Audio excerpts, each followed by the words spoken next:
And before us this evening are people who have been extraordinary examples of what it takes to really set good examples for our children, and they have distinguished themselves among their staff, their peers, and have been selected this evening to receive this honor.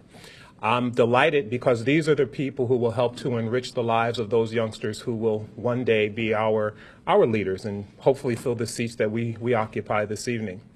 I want to take a moment today as we acknowledge our teachers and our nurses with this honor to recognize or recall to my memory three of my best teachers ever. First, my mother, who was my very first teacher, and that parenting mothers are the very first teachers that children have. And my mother taught me patience and understanding and all those things that followed me throughout life.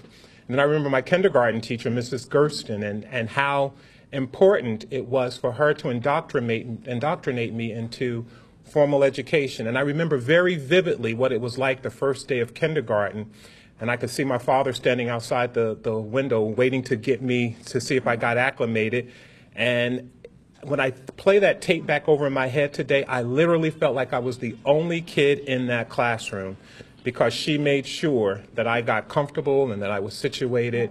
And I see the pegboards, I see the little kitchens in the classroom, and she focused on me exclusively. And I think about how different my formal education would have been if my indoctrination had been quite the opposite. And then I remember my 7th grade teacher, Mrs. May. Mrs. May came into my life at a time where I really could have become one of those disaffected kids. I had just lost my father, and I had just lost my grandmother, and I was going through that stage in my life where I didn't really care.